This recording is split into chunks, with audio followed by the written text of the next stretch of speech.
अगर स्टोरी पसंद आ रही है तो हिंदी स्टोरी चैनल को सब्सक्राइब करें और वीडियो को लाइक करें। लिखी बातों को सोचते हुए लिफाफे को वापस से लैला के सिरहाने रख चुका था, लेकिन उसका मन जैसे अब उसी सवाल में उलझ गया था कि आखिर लैला ये सब क्या कह रही थी।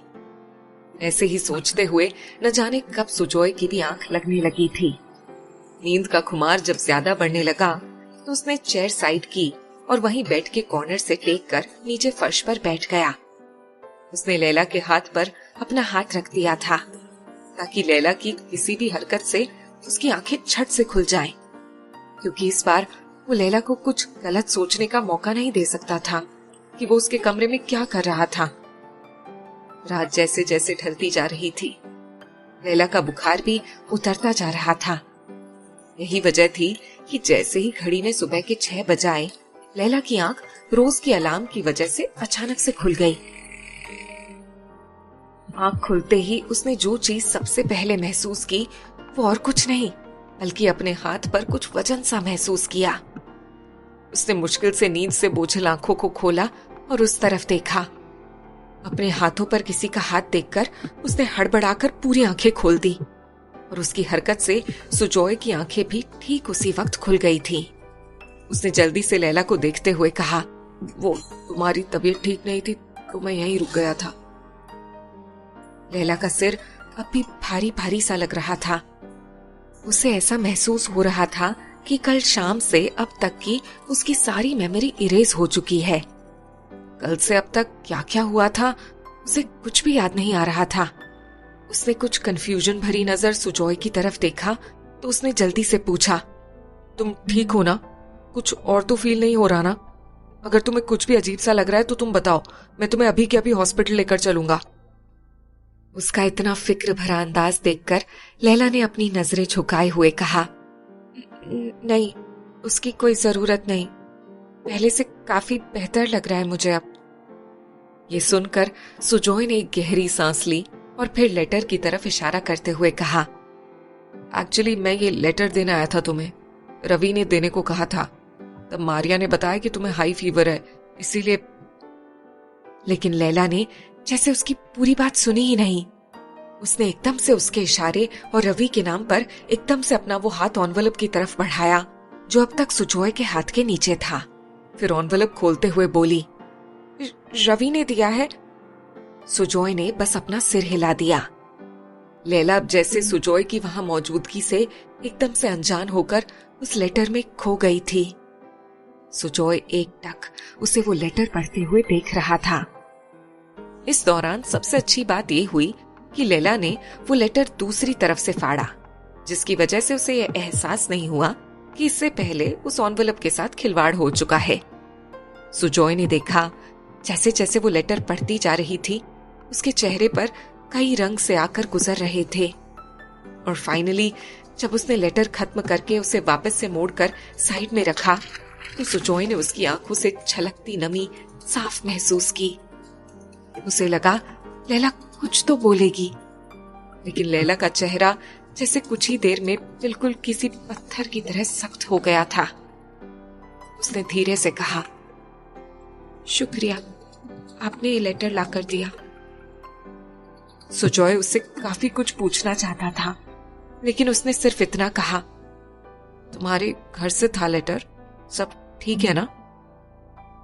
लैला ने सुनते ही जल्दी से उसी लहजे में जवाब दिया, नहीं तो मेरे घर से कौन लिखेगा मुझे चिट्ठी, ये तो किसी पहचान वाले के लिए थी। उसके जवाब पर सुजोय उसे गहरी नजरों से देखने लगा था। लैला की नजरें उठी तो उसे अपनी तरफ देखता पाकर उसका दिल अजीब से अंदाज में धड़क उठा था। उसने जल्दी से अपनी नजरें वापस से नीची कर ली। तभी सुजोय को जैसे ख्याल आया। उसने उठते हुए कहा, मैं अपने घर चलता हूं, रात से यही हूं तो घर पे भी सभी परेशान हो रहे होंगे, तुम अपना ख्याल रखना। लैला ने धीरे से हामी भरी और वो उठकर दरवाजे की तरफ बढ़ गया। अभी वो कमरे से बाहर निकलने ही वाला था कि तभी लैला ने उसे पुकार कर कहा, सुजोय। लैला के मुंह से अपना नाम सुनकर सुजोय चौंकते हुए वापस पलटा और कुछ हैरानी के भाव लिए उसकी तरफ देखने लगा। लैला उसका ऐसा सडन रिएक्शन देखकर कुछ छेपते हुए बोली, वो आपने मेरे लिए इतना कुछ किया, उसके लिए शुक्रिया।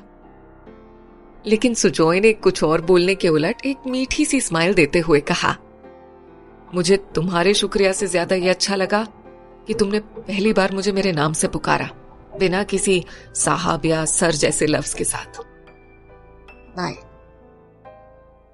कहकर वो वहां से तेजी से निकल गया। अब उसके जहन में बस यही चल रहा था कि उसे घर पहुंचकर डैड और माँ के सवालों के जवाब भी देने थे। जबकि पीछे रह गई लैला उसे देर तक जाते हुए देखती रही। मैंने उन्हें क्या नहीं कहा उस दिन, लेकिन उन्होंने सब कुछ भूलकर कल फिर से मेरे लिए इतना सब कुछ किया। फिर उसका ध्यान वापस से उस लेटर की तरफ चला गया और रोके हुए आंसू बह निकले। ओ माँ, तुमने मुझे तुमसे जुड़े रहने का ये आखिरी रास्ता भी छीन लिया। हर बार चीजें इतनी मुश्किल क्यों हो जाती है भगवान जी, कि मैं चाहकर भी अपना धर्म नहीं निभा पाती। लैला के मन की शिकायत होठों पर चली आई थी। लैला को पूरी तरह से ठीक होते हुए हफ्तों लग गए थे, लेकिन उस हाल में भी उसने कबीर के साथ मिलकर पार्थो की फिल्म का प्रमोशन खूब कर दिया था, और जिसका नतीजा भी खूब अच्छा आया। आज फिल्म रिलीज होने के एक हफ्ते बाद पार्थो ने एक शानदार सक्सेस पार्टी रखी थी।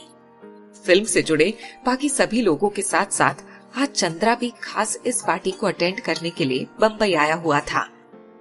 पार्टी शाम से ही शुरू हो चुकी थी, इसीलिए 8 बजते बजते पार्टी पूरे शबाब पर आ चुकी थी। उस पर लैला जैसे ही पार्टी में आई तो जैसे हर तरफ एक अलग सी ही हलचल मच गई थी। एंट्री गेट पर उसे देखते ही कबीर ने आगे बढ़कर उसका वेलकम करते हुए कहा, फाइनली तुम भी आ गई। लैला ने मुस्कुराते हुए हामी भरी और फिर बोली, हाँ, अब इतनी बड़ी खुशी के बाद सेलिब्रेशन तो बनता ही है। कहते हुए लैला बाकी लोगों से भी मिलने लगी। तभी उसकी नजर चंद्रा पर पड़ी। चंद्रा को देखकर उसे एक अजीब सा एहसास हुआ। जो कुछ भी शिमला में शूटिंग के दौरान उसने चंद्रा की वजह से सहा था, अब उसके बाद तो उसे उसकी शक्ल भी देखने का मन नहीं कर रहा था। लेकिन चंद्रा ने खुद से आगे बढ़कर उसे टोका, ओ हेलो मिस लैला, कितने दिनों बाद मिल रहे हैं।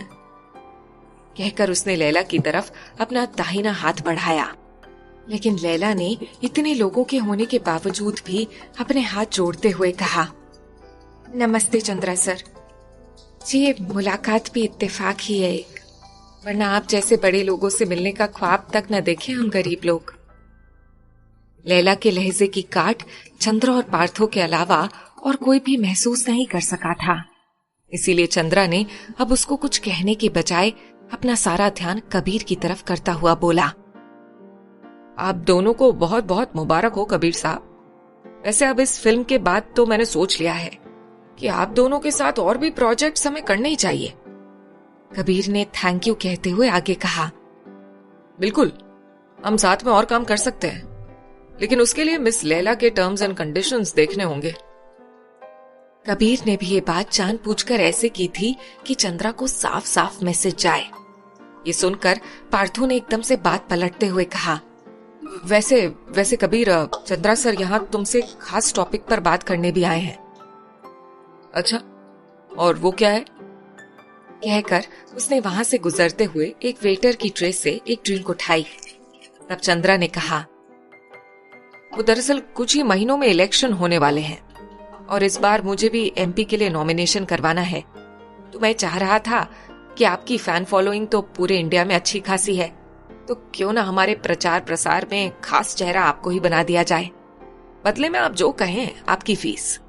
बस इतना श्योर हो जाना चाहिए कि इलेक्शन में जीत हमारी ही हो। कबीर उसकी बात सुनकर कुछ पलों के लिए खामोश हो गया।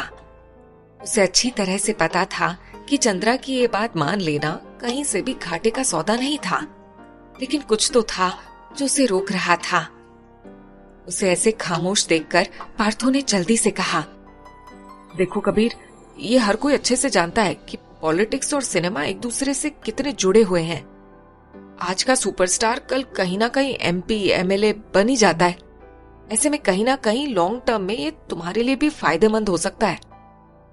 कबीर, अगर स्टोरी पसंद आ रही है तो हिंदी स्टोरी चैनल को सब्सक्राइब करें और वीडियो को लाइक करें। ने ड्रिंक का ग्लास खाली करते हुए कहा, देखो पार्थो, तुम मुझे अच्छी तरह से जानते हो।